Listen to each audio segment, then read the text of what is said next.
it's a time of changes. Now is the time to move on. This is the time for solutions.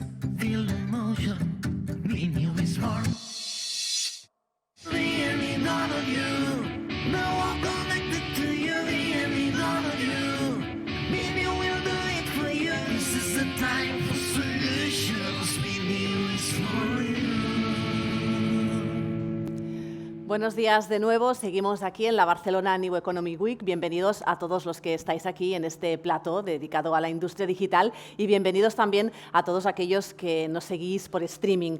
Ya sabéis que la BNew es el único evento del mundo dedicado a la nueva economía en este formato, un certamen B2B en el cual pues, se hablan, de aquí hemos dicho, de industria digital, pero también de movilidad, de sostenibilidad, de salud, de experiencias, de PropTech. Son más de 300 speakers, más de 12.000 asistentes viniendo de 100 países del mundo y todo ello organizado por el Consorci de la Zona Franca.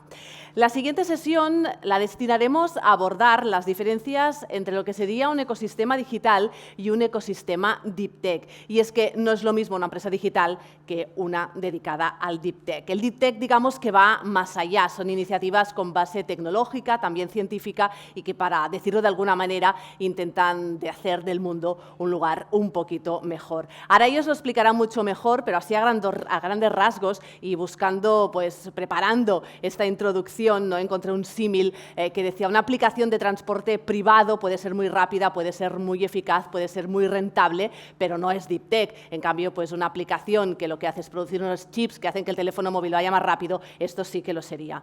¿He ido bien? ¿Más o menos? Sí, bueno, más o menos. Ellos son los expertos para algo.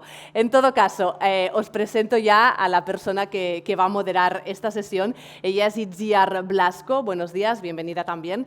Es licenciada en Economía por la Universitat Pompeu Fabra, posgrado en Estrategia y Competitividad por la UPC. Es responsable de programas para startups en Barcelona Activa y lleva más de 10 años en experiencia en promoción económica. Ahora mismo también es responsable de la iniciativa Barcelona Deep Tech Node, alianza estratégica entre Barcelona Activa y las principales universidades públicas catalanas. Os dejo con ella y con el resto de ponentes.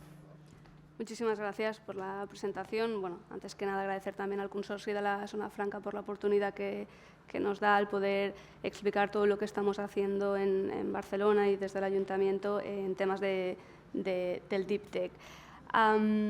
Voy a introducir y agradecer evidentemente también a nuestros ponentes que han aceptado la invitación de venir aquí brevemente y después les pasaré también el micrófono para que ellos puedan explicar mejor cada uno de ellos todo lo que están haciendo. Tengo a mi lado a Paco Badía, él es el socio y director de un nuevo Venture Capital dedicado a Deep Tech, que es Grow Venture Partners. Muchísimas gracias, Paco, por estar aquí. Al lado de Paco está Albert Domingo, él es el director de UPF Ventures de la Universidad Pompeu Fabra. Muchísimas gracias, Albert, por estar aquí. Y Víctor Canivell, él es co-founder y VP de Estrategia actualmente en Kilimanjaro, Quantum Tech, una de las startups que seguramente ahora estáis escuchando más en todo el tema de Quantum. Como veis, una persona por la parte de inversión, una persona por la parte más de universidad y una startup para explicar realmente qué es esto del Deep Tech y cómo nos estamos posicionando desde Barcelona.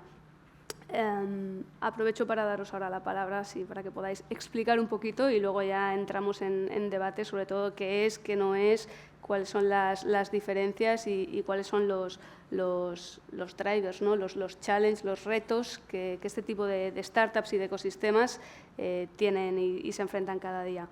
Paco, si quieres explicar un poco tu trayectoria. Bueno, casi que hablo un poco del fondo. Grow Venture Partners, como ha dicho Itziar, es un fondo dedicado a invertir en empresas Deep Tech con una vocación de transformación del ecosistema. Yo soy un poco un obseso del propósito. Nuestro propósito es formar mejores fundadores y con ellos crear riqueza y puestos de trabajo con impacto sostenible en el mundo. Y hacemos esto, invertir en empresas Deep Tech, ¿no? Por mi parte, yo soy no, también quizá lo peculiar de nuestro fondo, somos un fondo principalmente de gente que la mayoría hemos emprendido antes, todos ingenieros, y bueno, tenemos esta vocación también, en cierto modo, de devolver a la sociedad lo que hemos recibido, ¿no? Y también otro punto quizá peculiar es que invertimos mucho en fases iniciales, intentamos ayudar, como quizá luego iremos hablando, ¿no?, a la gente que está en la academia a hacer este paso desde la academia al mundo de la empresa, ¿no? Y brevemente, por mi parte, yo soy ingeniero industrial y abogado, y los últimos 20 años he estado en el mundo de las startups en diferentes roles, ¿no? Tampoco me enrollo más. No, es suficiente. Gracias, Paco. Albert. No, muy bien. Yo, si queréis, lo que hacemos en UPF Ventures es ayudar sobre todo a la Universidad Pompeu Fabra en el seguimiento desde podríamos llamar la pre-spin-off, ¿vale? Grupos de trabajo entre profesores que quieren lanzar pues, su propia compañía, evaluamos las tecnologías que disponemos dentro de la universidad o proyectos que pueden llegar y a partir de ahí pues los ayudamos a hacer más que el push, ¿no? que era muy tradicional de la universidad, tiene una tecnología y la lanza al mercado a ver quién la coge, sino el pull, ir por las empresas, ir por los sectores y ver si podemos arrastrar antes de que creen la compañía pues una conjunción que funcione más tarde entre inversores, entre profesores y también pues el mercado sea viable, ¿no? Que antes, bueno, se podían lanzar a la piscina con un producto que ellos creían mucho y el mercado a lo mejor no era el momento en el que estaban preparados. A nivel de universidad también soy el coordinador de emprendimiento de toda la Pompeu Fabra, lo que significa que también el rol startups también entra dentro de la cartera del día a día. Y pues la trayectoria podríamos hablar, también soy ingeniero, como aquí Paco, y llevo más de 20 años también trabajando pues, en diferentes roles, desde CTO, CIO y demás, hasta ahora que soy director en Pompeu Fabra Ventures. Gracias, Albert. Víctor. Muy bien, buenos días a todos. Yo represento una startup de Barcelona que se llama Kilimanjaro Quantum Tech. Y es una startup que se dedica a desarrollar computadores cuánticos. Eso quiere decir que hacemos chips cuánticos y hacemos software para gestionar estos chips cuánticos. Estamos compitiendo contra muchas otras startups internacionales y también contra los gigantes del sector.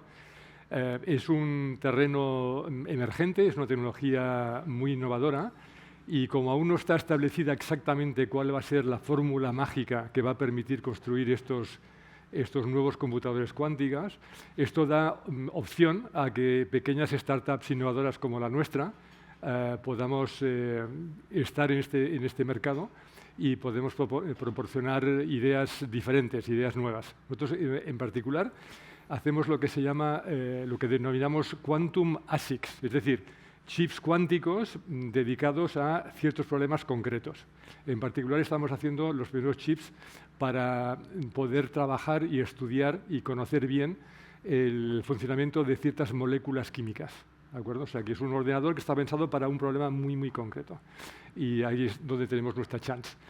Yo, como trayectoria, yo soy físico cuántico, pero toda mi carrera profesional ha estado en el mundo del sector TIC, en la parte de negocio. Yo soy el fundador dedicado a la parte de negocio de esta empresa y tengo otros compañeros cofundadores que son los que realmente saben de la ciencia y de cómo hacer estos chips y este software nuevo que queremos desarrollar.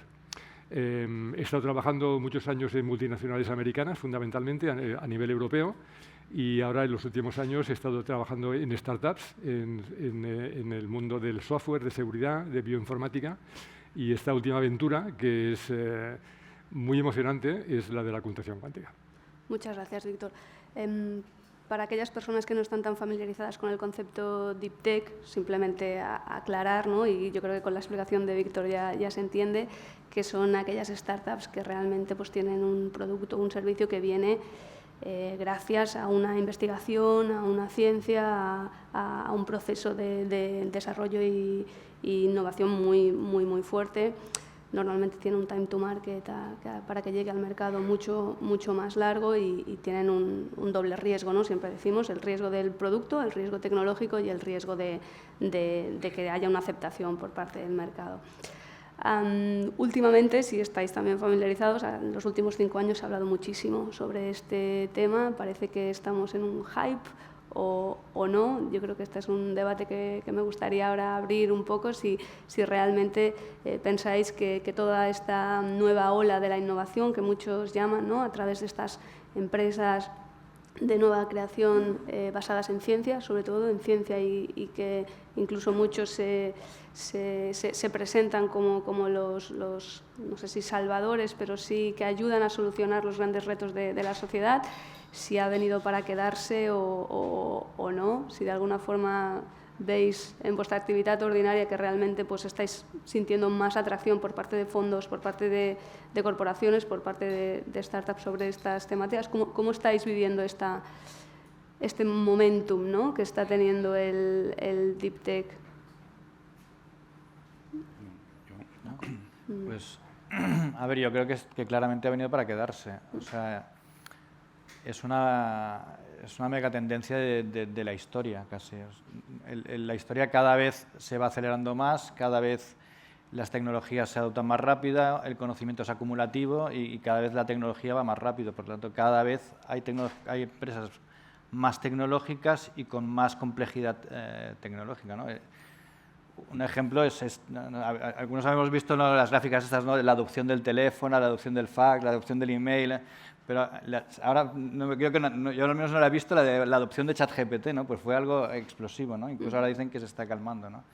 Entonces, yo creo que lo que pasa es que las tecnologías que son realmente disruptivas van cambiando en cada momento. O sea, pues hace 20 años Internet, o 25 años, Internet era muy disruptivo y era algo muy novedoso, y ahora es una commodity, ¿no? Y la inteligencia artificial pues ahora está súper de moda, pero también está la computación cuántica que en cualquier momento puede provocar una disrupción, y es algo que está para quedarse, ¿no? Respecto a lo que dices de la inversión, a pesar de que, bueno, los que seguís un poco cómo está el mundo del venture, el mundo del venture en general en los años del 2022-2023 no han sido muy buenos, sobre todo en fases muy avanzadas, pero las categorías más de alta tecnología siguen funcionando. De hecho, ahora hay un boom tremendo en inteligencia artificial en el mundo. O sea, que es algo que, a pesar de que sube y baja, creo que está claramente para quedarse. Porque es una tendencia de la historia, ¿no? Lo que nosotros vemos es el nombre de Deep Tech. Creo que lo he comentado más de una vez con mucha gente, pero es una palabra que acertaron, ¿no?, que no dice qué tecnología es o qué solución es, sino que hace una definición generalista de que va a ser disruptivo, de que es difícil llegar a mercado. O sea, tiene unas connotaciones de lo que es Deep Tech y lo que no es Deep Tech, y entonces el término sí que veo que durante muchos años vamos a oír que es un inversor Deep Tech o esta es una startup clasificada como Deep Tech, porque dentro puedes ir modificando incluso la definición, ¿no? Tecnologías muy disruptivas, algo que sea en materiales muy disruptivos. Claro, engloba tanto desde bio, desde tecnología, material, robótica, bueno, cuántica, inteligencia artificial, Big Data, bueno, todos los buzzwords están allí, ¿no? IoT. Entonces, yo creo que sí que nos ayuda a definir muy bien qué es Deep Tech y qué no es. Y ahí sí que veo especialización. O sea, para el público en general o el inversor en general es difícil diferenciar una startup que no hace Deep Tech, sino que tiene una solución que parece muy innovadora, y realmente por detrás, ¿no?, cuando decíamos categorizar un Deep Tech, no tenga pues las patentes que le pueden ayudar a defender delante del mercado, o no han sido ellos los creadores, sino que tienen una API o una solución conectada a algo que sí que es muy moderno. Imaginaros ahora, creo, mi nueva compañía con una API de ChatGPT, ¿vale? Y la interfaz es mi nueva compañía. El inversor lo que vería es que él la utiliza y funciona. Pero si empezaran a ser, no sé, una due diligence, vosotros sois los que conocéis mejor, pero una due diligence o rascar un poco más detrás qué hay de ese portal, pues verían que es difícil que una startup Deep Tech haya pasado del 0 al 100 en 2 meses, ¿no? Y por eso la categoría Deep Tech entiende ya también el conjunto de años que tardamos a llegar a mercado.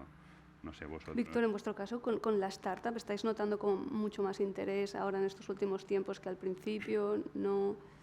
Sí, yo lo que diría de forma general que Deep Tech es un término genérico donde quizás lo que lo distingue de otras startups más habituales es no únicamente que es innovador y que es nuevo y que puede ser disruptivo, sino que en general se basa en progresos científicos, o sea, digamos, el peso de la ciencia fundamental que arrastra es muy importante, que además tiene un tiempo de maduración largo, con toda seguridad, y por tanto necesita de un acompañamiento de inversores de capital paciente, ¿no? De capital que tenga paciencia, porque como comentabais antes, normalmente las que se consideran como Deep Tech no salen de un día para otro y ya tienen éxito, ¿no? Entonces, por ejemplo, dentro de lo que es Deep Tech, para entendernos, yo creo que en todo el mundo de la biotecnología, que ya damos por conocido y por asumido, pero es una rama que perfectamente entra dentro del concepto de Deep Tech, porque desde que se empieza a trabajar sobre una molécula que puede ser la respuesta a un cierto problema biológico, hasta que se convierte en un medicamento que sale al mercado, pues pasan 10 o 15 años. O sea que, por definición, es algo que viene de la ciencia, porque estudiar moléculas es una cosa muy compleja que se hace en la universidad, normalmente, o en grandes empresas, pero que hasta que sale al mercado y realmente trae un rédito financiero, es muy largo. Y eso es diferente a una startup, vamos a llamarla digital, que se basa en la gran habilidad de la tecnología de Internet para que alguien con una idea de negocio imaginativo lo pueda traducir, pueda aprovechar la fuerza, la potencia de Internet, entre comillas, y si tiene suerte y, digamos, tiene una buena imaginación, eso puede funcionar bien relativamente rápido. En un Deep Tech, por definición de Deep Tech, eso llevará mucho más tiempo. Y la cuántica es uno de estos casos, ¿no? De que es una tecnología que emerge de los laboratorios, que es muy compleja, donde hay mucha ciencia, donde hace falta mucha ingeniería para hacer que esa ciencia se haga realidad práctica y por tanto, digamos, llevará años aún para que se haga una realidad universal, ¿no? Así que para mí eso sería la diferencia fundamental. Y la cuántica entra directamente en esta categoría. Solo decir lo que ha dicho él, paciencia, me ha encantado porque la cuántica es el ejemplo. Antes lo veíamos. ¿Cuántos años creemos en que va a ser la explosión de la cuántica? Y aquí todos podemos decir, yo digo que dentro de 2, 3, más expertos dicen que dentro de 10, 15. Exacto. O sea, no se sabe y además depende para casos de uso diferente, puede ser corto plazo. En general serán 10 o 15 o 20 años. Claro, pero es largo. En cambio, por ejemplo, alguien que tenga la imaginación de un juego sobre un móvil, un juego, una aplicación, que, digamos, con una buena creatividad, pues igual el desarrollo lleva, no sé... 6, 8 meses. Sí, lleva un año, exacto. 4 más. Exacto. Y entonces, al cabo de 3 años, desde que empiezas hasta que, digamos, si tienes suerte, puedes tener un éxito financiero muy importante, ¿no? En cambio, con un Deep Tech, no. Un Deep Tech llevará más tiempo porque está naciendo, esa tecnología está naciendo. Esa es la gran diferencia. Y además, los Deep Tech suelen pasar por los inviernos de las tecnologías, ¿no? Y eso quiere decir que la gente nos imaginamos, los científicos, nos imaginamos que algo será maravilloso muy rápido y y lo damos a conocer, la gente se anima muchísimo con el prototipo, pero resulta que aquello no acaba de funcionar, es muy poco práctico, es muy caro, es muy costoso, no se puede escalar y llega un momento en que la gente pierde la ilusión. Los inversores dicen, no voy a poner más dinero aquí porque esto no va. Y pronto hay un invierno donde la gente que está trabajando en ese sector pues se quedan un poco, digamos, tiene menos recursos, hasta que de repente consiguen dar un salto. Por ejemplo, la inteligencia artificial es un caso que ha pasado por varios inviernos de los últimos 20 años. Los investigadores que iban avanzando, digamos, pero donde las expectativas no se cumplían. La gente decía, esto es una cosa muy interesante académicamente, pero no va. Y hasta que llega un momento en que ha dado un salto brutal. Y ahora, pues, digamos, está metido en todos nuestros teléfonos móviles y, bueno, cada vez va más. Bueno, un salto brutal por 2 factores, que era el interfaz cambia, ¿no? Todos estamos ahora acostumbrados a utilizar chat y lo humanizamos, que detrás de ese chat hay alguien real, no solo por ChatGPT, Vale. Antes eran queries manuales con un ordenador estándote conectando a una IP. Ahora de repente, ¿no? Escribes y hay respuesta, parece una humanización de tecnología, y luego la inversión que hubo detrás. La fase de crecimiento fue increíble, la apuesta que hicieron por ello. Entonces, aquí sí que entran los inversores. Un inversor Deep Tech, o sea, se atreve a invertir en algo que sabe que va a tardar, ¿no? Pero que el impacto puede ser muy grande para la sociedad. O sea, no es... En ese sentido, Paco, o sea, ¿cómo afrontáis ese riesgo y cómo lo mitigáis? ¿O qué le pedís a esas startups, a ese equipo emprendedor para intentar mitigar ese doble riesgo que siempre estamos diciendo, tanto tecnológico como de mercado, ¿no? Porque a veces son productos o servicios que todavía no tienen una aceptación, que están realmente disrumpiendo una nueva industria. ¿Qué herramientas tenéis o cómo lo miráis vosotros, no? O sea, a ver, una cosa que hacemos nosotros es intentar trabajar mucho con las universidades. O sea, hay toda una parte de ciencia que ha ido avanzando dentro de la universidad y que igual, pues en capital puro, quizá aquí en España no hay acceso a ese capital puro privado para poder hacer esto, ¿no? Y en cambio, pues se ha ido desarrollando una tecnología, una ciencia dentro de la universidad que nos permite a nosotros entrar en una fase quizá más avanzada, pues que igual si hacen falta 12 años, pues igual ya 4 años han pasado dentro de la universidad, ya solo nos quedan 8 años, ¿no? La otra cosa es con sentido del humor y paciencia, ¿no? En esta vida hay que tener sentido del humor y paciencia y hay que saber a lo que juegas, ¿no? Otra cosa que intentamos nosotros es sentarnos con los equipos y bueno, nosotros nos gusta mucho definir los OKRs, los Objectives and Key Results, lo que es una tecnología que viene de, bueno, una metodología que viene de Intel, ¿no? Y luego se aplica en Google y va bien para que la gente sepa en qué se tiene que focalizar y qué cosas tenemos que ir consiguiendo, y también te permite ir viendo cómo vas generando valor. O sea, igual no estás en mercado, pero hemos bajado el nivel de incertidumbre respecto de esa tecnología, ¿no? Y respecto a lo que comentabas del assessment más de mercado, en el fondo es claro, nosotros invertimos en cosas muy diversas, ¿no? Invertimos en cosas que están muy cerca de mercado y pues ahora tenemos pendiente hacer una inversión que bueno, ha ido avanzando un poco, pero íbamos a entrar en TRL1, ¿no? Y bueno, ¿qué os ha pasado, no? Pero bueno, entonces claro, todo depende de la oportunidad a la que te diriges, ¿no? O sea, si te estás dirigiendo a una oportunidad que eso va a facturar pues algunas decenas de millones de euros, nosotros como fondo, porque tenemos esta vocación de impacto, haríamos esa inversión, a otros fondos que ni siquiera la harían, ¿no? Si haces algo que realmente va a disrumpir pues, el sector energético, que es un sector brutal, pues puedes asumir ese riesgo que igual pierdes todo, ¿no? Entonces, bueno, claro, dependiendo de la fase en la que estás, es el assessment que puedes hacer, ¿no? Normalmente lo que intentas es hablar con gente que podría utilizar esa tecnología. No necesariamente clientes, sino, oye, pues tú esto lo ves que tiene sentido, esto te resolvería, si esto funcionara, te resolvería algún problema que... Y luego también intentar meter en nuestras propias participadas, intentar meter estas ganas de estar en contacto con el mercado y viendo qué pasa, ¿no? Que a veces también la gente lo que quiere es ir de un laboratorio a otro, ¿no? También, bueno, hay que ir de un laboratorio a otro laboratorio en el que hay que ir pivotando en función de las necesidades del mercado y ajustándote, ¿no? En este sentido, Víctor, vosotros habéis levantado ronda. ¿Cómo fue ese proceso en cuanto a es fácil, es difícil encontrar al inversor que os entienda?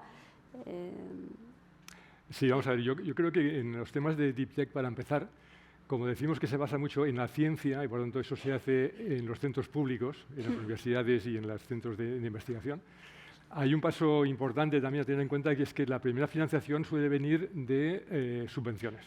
Entonces, las startups, sobre todo de Deep Tech, lo primero que hacen es, igual que en la universidad piden dinero del Ministerio o de la Generalitat o de Europa para hacer investigación académica, pues las startups hacen lo mismo, digamos, dineros del Ministerio, de la Generalitat o de Europa como subvención.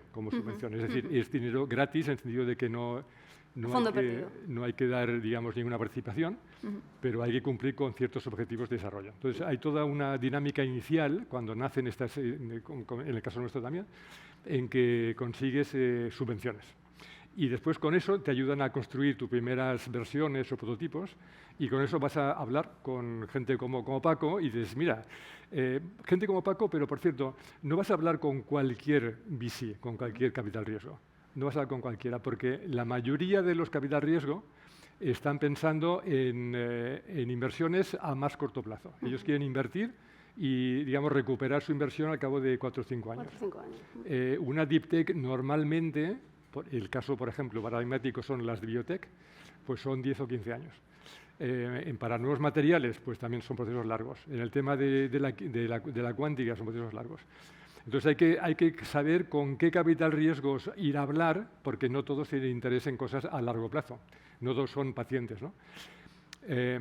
Entonces, preguntabas por la experiencia. Pues la experiencia, y dentro de capital riesgo hay los capital riesgo puros, como es el caso de Grow Venture Partners, de Paco, y también hay los corporate venture capital, los capital riesgo corporativos. Es decir, todas las grandes empresas del mundo mundial dedican una parte pequeña de sus presupuestos a invertir en startups que les ayudan a preparar su futuro. Quieren, digamos, poder seguir muy de cerca novedades. Entonces, en el caso de una startup de Deep Tech, hay que identificar los capital riesgo, digamos, dedicados a Deep Tech, que son una minoría, y además intentar, si hay suerte, de dar con alguna gran empresa que pueda tener interés en desarrollo de tecnología que esa Deep Tech está desarrollando. Entonces, en el caso nuestro, por ejemplo, tuvimos la suerte de trabajar, por un lado, con una empresa, con una gran multinacional del sector de la energía, que tenía mucho interés en utilizar la computación cuántica. No porque ellos vayan a hacer computación cuántica, sino que lo quieren utilizar. Porque saben que cuando estén listos les van a dar una ventaja competitiva muy importante para ciertos cálculos, ¿no? para su negocio. Y después también con capital riesgo especializado en Deep Tech del estilo de Paco, ¿no? de Grow Venture Partners. Entonces, en cualquier caso, la experiencia es, hay que picar mucha piedra, hay que hablar con muchísima gente. Ya sabéis, las estadísticas es que con cada 100 que hablas, si es que hablas con 100, ya quizás te invierte una, porque 10 dicen que quieren seguir hablando y de los cuales al final, por muchas razones, pues queda digamos, un ratio pequeño. Y por tanto es un ejercicio digamos, que lleva mucho esfuerzo. Y yo animaría a los organismos públicos de diferentes niveles que ayuden a las startups, sobre todo las de Deep Tech, que lo tienen un poco más difícil por estas circunstancias, a que facilitarles en foros como puede ser BNew o puede ser otros foros de este tipo, para, digamos, presentar estas startups muy innovadoras, pero muy lejanas aún a un éxito comercial importante, pero si lo tienen muy impactante, con posibles inversores, ¿no? O sea que me parece fundamental. Perfecto. Ciencia e investigación es una de las palabras que ha salido de forma recurrente a lo largo de esta mesa. Albert, como miembro, ¿no?, representante de una universidad, un poco cómo podrías describir vuestro rol, ¿no? Al final es fundamental, es desde las universidades y centros de investigación desde donde sale esa ciencia. ¿Qué estáis haciendo actualmente, ¿no? ¿Cómo podéis fomentar? ¿Qué cambios, no? ¿Qué cambios? Sí. Mira, el ejemplo que pongo siempre es cuando yo estudié, ¿no? Cuando hice el doctorado hace tampoco muchos años, pero no había ningún programa para creación de empresas, no había ningún programa de acompañamiento, ni cómo tendrías que hacer un balance de compañía. Si no eras un investigador y si te imaginabas crear tu empresa, pues adelante, te ayudamos con lo que haga falta, pero lo que haga falta tampoco lo sabían. Entonces era, ostras, ¿no? En la universidad recibían el papel de vamos a crear una spin-off y esto le ponemos spin-off, que es un título más, como una categoría más elevada, ¿no? No es una startup, está la universidad detrás. Pero aparte de eso, la universidad no tenía clara un objetivo y diríamos que en los últimos 10 años, al menos las que conozco, que son pues Pompeu Fabra, por supuesto, ¿no? UPC, UB, UAB, UOC, y también podríamos entrar en las públicas, ¿no? En todas las que formamos parte, al menos aquí en Cataluña y también en Madrid, UPM y demás. Y lo que vemos es que nos unimos, en cierta manera, a la parte técnica y de administración de la universidad para decir cómo podemos dar soporte real a un investigador o a un profesor que un día quiera montar su compañía, ¿no?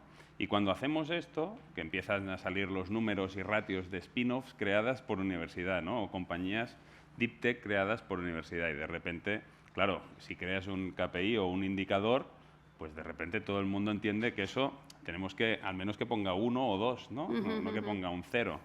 Y solo por ello, crear ese indicador, yo digo que nos ayudó a permitir poder ir al rector o al gestor, ¿no? al administrador de la universidad y pedirle mínimo presupuesto para hacer pues, pruebas de concepto internas en los grupos que creíamos que tenían una tecnología propia que podía llegar a un sitio y no pueden ir a ningún fondo público que les diera para esa prueba de concepto porque era muy específica o los fondos que les podían dar eran ya de transferencia y decían, no, pero si no sabemos si esto va a llegar a algo, ¿no?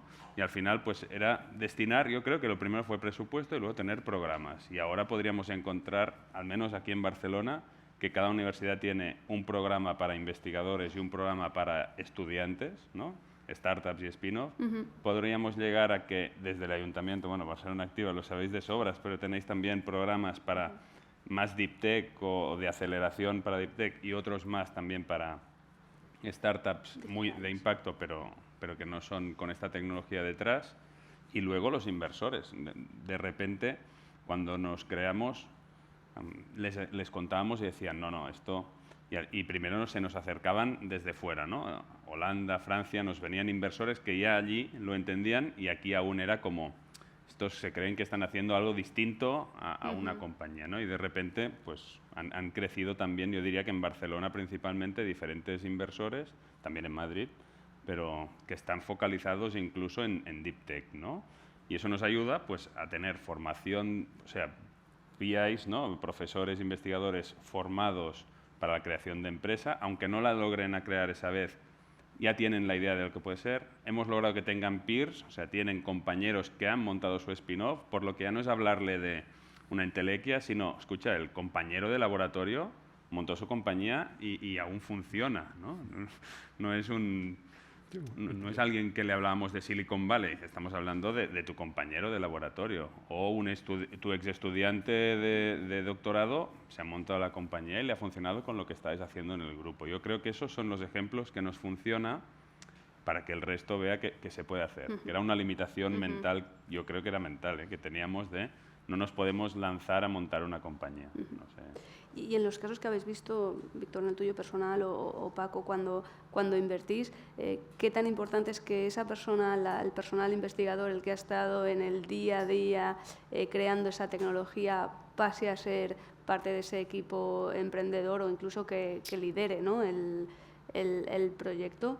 No sé, si quieres, empezamos por Paco desde el punto de vista inversor. ¿Cuánto valoráis, ¿no? Que sea, ¿no? darle las herramientas a ese personal investigador para que pueda desarrollarse como un futuro emprendedor o emprendedora? ¿O cuándo preferís, ¿no? como otros modelos de venture capital que prefieren pues, que estén en otro lado, ¿no? o en otro sitio?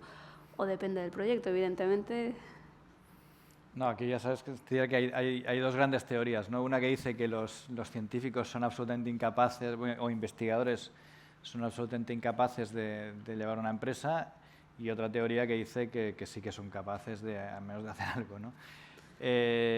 Para nosotros es muy importante, no sé si que sea el CEO, pero es muy importante el compromiso de la gente que desarrolla la tecnología con la empresa, ¿no? Porque, por muchas cosas. Porque la gente que se lo cree realmente está dispuesta a complicarse la vida. O sea, últimamente cuento una anécdota. Estuve hablando con una persona que era noruega, ¿no? Y bueno, estaban desarrollando un nuevo sistema de chips increíble, ¿no? Y dije, pero bueno, tú debía tener 60 años, ¿no? Y dije, pero tú estás en la universidad, ¿no? Y tú realmente te ves haciendo esto. Y dices, mira, es que esto es tan grande que yo no puedo no ser parte de esto, ¿no? Tengo que irme. Entonces, bueno, es un indicador importante, ¿no? Que está diciendo, oye, esta persona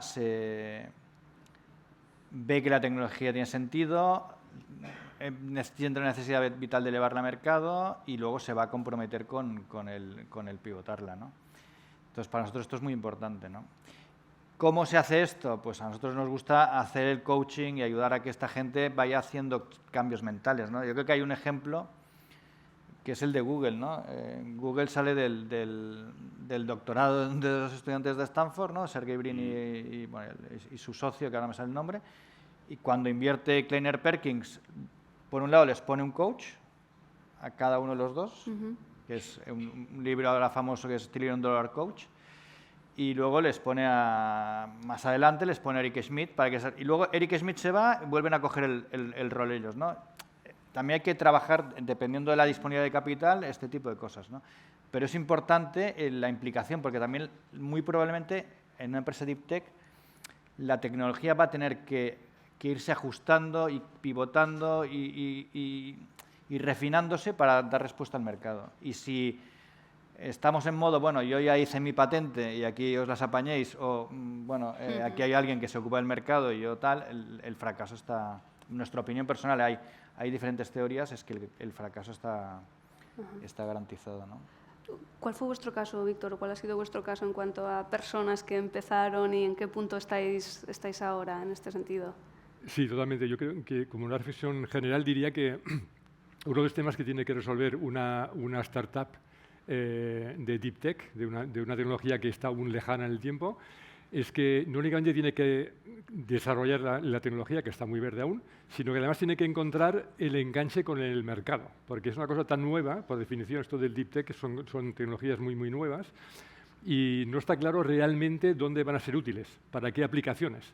Y entonces este salto de la parte académica o de ingeniería a ver qué cliente esto lo puede utilizar y le puede compensar usarlo, no es algo que desde el punto de vista académico sea automático. Hay personas que sí, que ya digamos por personalidad tienen esta capacidad de decir, oye, yo sé muy bien la tecnología y he hecho la ciencia, las patentes y soy muy bueno en el laboratorio, y que además tienen la imaginación de decir, voy a hablar con una gran empresa automovilística, una empresa de energía, una empresa de diferentes tipos, y voy a explicarles por qué esto les puede ser útil. O sea que hay que dar este salto. Entonces, para dar este salto es muy importante complementar al equipo fundador, porque el equipo fundador generalmente viene del mundo científico. Entonces, es importante que, digamos, puedan sumar a personas que conozcan el sector industrial o el sector, digamos, de los usuarios, de las empresas, y que pueda hacer esta relación entre una gran tecnología desconocida que tiene un interés latente, pero que nadie sabe, porque nadie lo conoce y nadie se lo puede imaginar. Y entonces ir a hablar con las empresas y decirles, oye, mira, hemos pensado esto y os puede ser útil para esta otra cosa, cuando el cliente no tiene la más remota idea de que eso existe o que puede existir. O sea que este complemento es fundamental. Y después el de la gestión. Entonces, como decía Paco antes, ¿no? Hay personas que por su personalidad, aunque no tengan ninguna experiencia, tienen una habilidad natural de liderar grupos de personas como líder, como jefe de equipo, como director, arrastrar y organizar y hacer que su equipo funcione bien, además de ser un buen científico, que es una cosa un poco diferente, y además, digamos, pues ser la cara pública de hacer relaciones públicas, venir a hablar digamos, ir a conferencias, ir a hablar con inversores, y eso es una capacidad, una habilidad que no todo el mundo tiene, ¿no? Entonces, hay científicos que lo pueden hacer de forma natural porque son así, con ayuda de algún coach quizás, y otros que no. Entonces, pero esa figura es muy importante, esa figura, digamos, de la parte de relaciones exteriores. Entonces, en el caso nuestro, tuvimos suerte porque nacimos con 3 científicos de reconocido prestigio en el mundo de la cuántica. Uno venía del BSC, del Supercomputing Center, otro venía de la Universidad de Barcelona, de la parte teórica, de física teórica, y otro venía del Instituto de Física de Altas Energías, que se llama IFAE, que está en Bellaterra, en el campus de la Autónoma, que está trabajando con el CERN de Ginebra de forma muy intensa. Y ellos hacen toda la parte experimental, ellos hacen los chips. Entonces teníamos el de los chips, teníamos el de la teoría, de esto de la cuántica, y teníamos el del BSC, que sabía las empresas que van al BSC a hacer sus cálculos, que dicen, hombre, con vuestro Mare Nostrum está muy bien, pero hay cosas que nunca se puede hacer con el Mare Nostrum, con un supercomputer.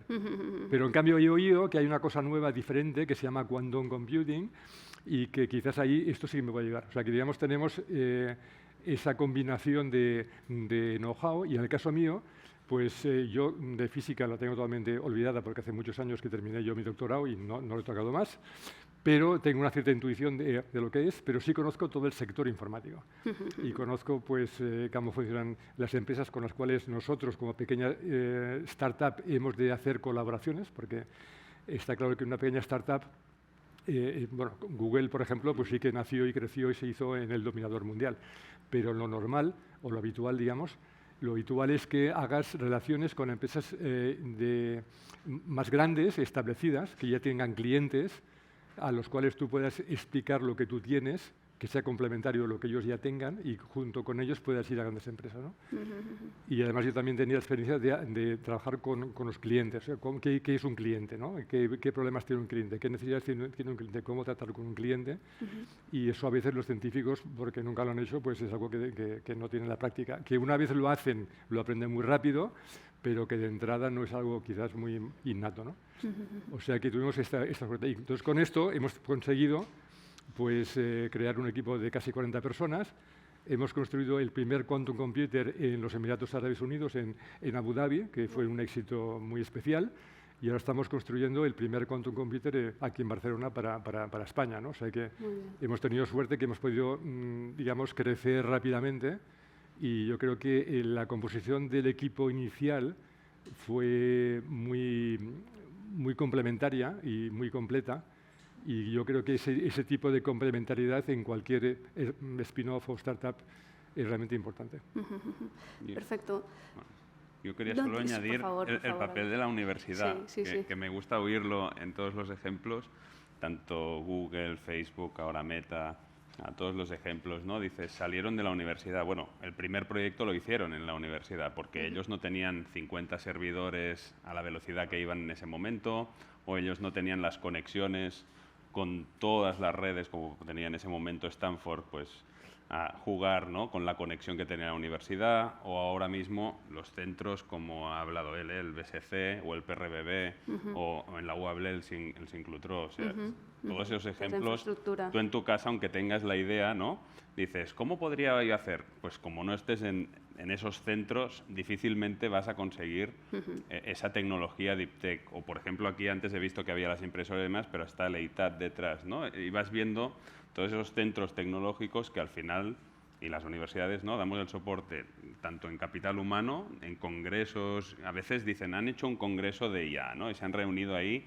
gurús de la IA. Bueno, pues ese día es el que intercambian, porque normalmente solo se leen. Ese día pueden discutir del día a día y vuelven a sus universidades y generan más impacto, ¿no? Y al final, pues a veces es un doctorando, a veces es algún ayudante, pero se crea un spin-off de una tecnología que no hubiera salido de la universidad si también los tuviéramos recluidos. También quiero apostar porque los dejamos salir, ¿eh? No he visto nunca tampoco una sobreprotección, o sea, no sé vosotros, pero de no vais a salir porque esto es de la universidad. Yo creo que somos muy animados a hacer la transferencia y animamos a los profesores a hacerla, ¿eh? Nos queda un minuto, no es por... Sí, se nos pasa el tiempo rápido. A mí sí que me gustaría acabar, bueno, hemos hablado sobre qué es Deep Tech, qué no es, cuáles son los grandes retos, la parte de inversión, la parte de corporaciones, la parte de cómo llegar al mercado. Si podéis cada uno dar una recomendación o analizar muy brevemente, en pocos segundos, casi un elevator pitch, de cómo Barcelona podría posicionarse mejor, ¿no?, en estos ecosistemas que estamos compitiendo, evidentemente, de forma global. Barcelona con Europa, evidentemente, pero también con otras regiones del mundo. Simplemente vuestro momento para poder decir qué me encantaría que pasara en los próximos 5 años en lo que yo estoy haciendo, ¿no?, para poder estar mejor de lo que estábamos. Sí, yo atraer más industria, sobre todo, o sea, la industrialización de toda la vida, la que se ve con factoría y gente, porque normalmente eso hace un refuerzo directo de la innovación abierta con la universidad y también el impacto que tendríamos como sociedad. Muchas gracias, Albert. Víctor, no sé si... Yo por mi lado, hacer que Barcelona se convierta, la zona metropolitana, en un hub, en un ecosistema cuántico de primera categoría. Tenemos unos centros de investigación extraordinarios como el ICFO, las universidades, y tenemos startups como la nuestra, y hay la posibilidad de competir a nivel internacional en el primer lugar, ¿no? Igual que, por ejemplo, también decir, las escuelas de negocio de Barcelona están en la primera división mundial, y yo creo que en la cuántica podemos repetir algo parecido. Paco, no sé si quieres añadir últimas... Sí, yo creo que es una combinación de dos cosas, ¿no? Una es, que esto ya se hace, tener una visión internacional y global, y esto nos lo tenemos que ir aplicando todos y tenemos que intentar que, pues, que en todas las startups que participamos, los propios fondos que estemos constantemente hablando, yendo, paseándonos, viendo cosas, ¿no? Y trayendo gente, y luego a apoyar. Al final aquí en Barcelona muchas veces nos faltan champions, ¿no? Pues Víctor estaba comentando, pues quizá Kilimanjaro pueda acabar siendo un champion, ¿no? Tiene una tecnología muy buena en cuántica genérica que están haciendo el BSC y ahora hay la posibilidad de que van haciendo un computador de annealing que son de los 3 mejores del mundo, ¿no? Pues bueno, intentar conseguir que se vayan construyendo campeones, ¿no? Y luego tenemos que ser capaces de que estos campeones se queden aquí, que no nos los compren, ¿no? Que también les demos salida a mercados bursátiles o cosas de estas, ¿no? Perfecto, pues se nos acaba el tiempo. Muchísimas gracias a los tres por haber aceptado y estado con nosotros durante este tiempo. Yo simplemente para cerrar la mesa, recordar a toda la audiencia que si se os ha hecho corta esta sesión, que vendrá mucho más, desde, como decíamos antes, desde Barcelona Activa, desde el Ayuntamiento, junto con las principales universidades, operaremos el segundo Barcelona Deep Tech Summit, que será el 28 y 29 de noviembre en Barcelona, y si os interesa el tema estáis más que invitados. Muchísimas gracias a los tres y gracias al Consorci por la invitación. Muchísimas gracias. Estaríamos más rato hablando, pero el tiempo se nos echa encima. Nos ha quedado claro que DICTEP se basa en progresos científicos que requiere un tiempo de maduración largo y un acompañamiento inversor con capital paciente, porque los resultados no son de un día para otro. A la hora de buscar financiación, pues empezar por subvenciones y luego ya tirar por las empresas de capital, aunque no las que esperen obtener un beneficio inmediato. Y también importante, pues el compromiso de quien desarrolla esa tecnología, de la gente que se lo cree, que es al fin y al cabo pues la que lo ha puesto en marcha. Gracias a todos por participar, gracias a los que estáis aquí en el plato por venir, a los que estáis viéndolo por streaming también, muchísimas gracias. Y como no, también agradecer al Ayuntamiento de Barcelona, Barcelona Activa, a la EMB, a la Diputación y a la Generalitat por también hacer posible que nosotros estemos hoy aquí. Gracias y hasta dentro de un rato. Fabricamos talento, fabricamos innovación y, cómo no, sostenibilidad. Fabricamos una nueva economía y un mundo nuevo, en 3D, por supuesto. Pero sobre todo, fabricamos futuro. Y es que fabricamos empleo para más de 137.000 trabajadores. Fabricamos oportunidades globales de negocio en un espacio de más de 10 millones de metros cuadrados. Y fabricamos servicios de vanguardia y ventajas competitivas para más de 175 empresas. Consorci de la Zona Franca. Fabricamos oportunidades para tu futuro. Barcelona Activa et connecta quan busques feina o formació, quan vols emprendre o impulsar el teu negoci. Connecta amb Barcelona Activa i aconsegueix els teus reptes professionals. Descobreix com a barcelonaactiva.cat.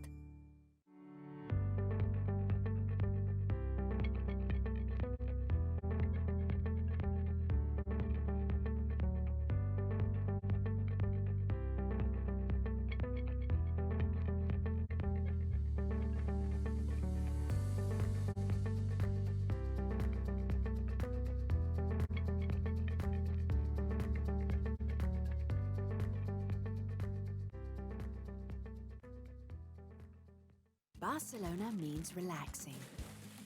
It means flying. Barcelona means discovering. It's sharing. Barcelona means touching the sky. Barcelona means stopping time. Barcelona is life. It's love. Barcelona is unique. It means countless likes.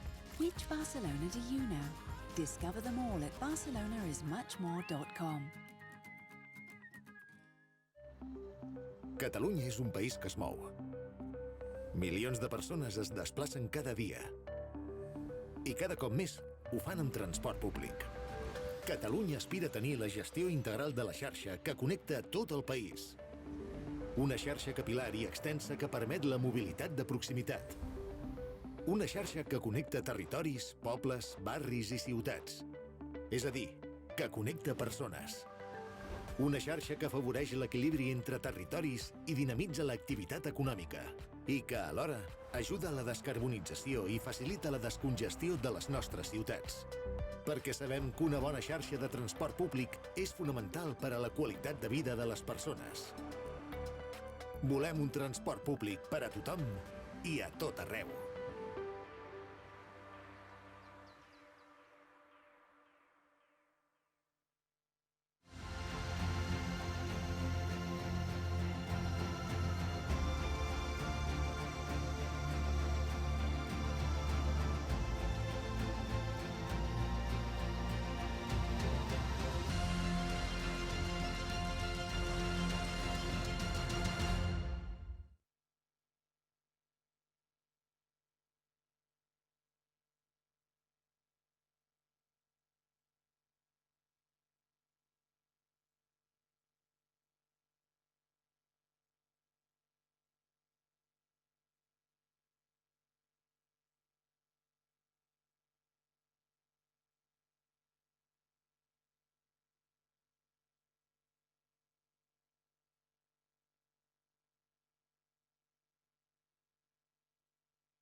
Bienvenidos a The Factory Barcelona, la fábrica de talento, de tecnología, de innovación y, por supuesto, de Barcelona. Y es que The Factory consolida a Barcelona como la capital europea de la industria 4.0, de la digitalización, de la transformación, creando en la ciudad 1.500 puestos de trabajo directos y 5.000 indirectos, cerca del metro, del puerto y del aeropuerto, e impulsada por el Consorci de la Zona Franca de Barcelona.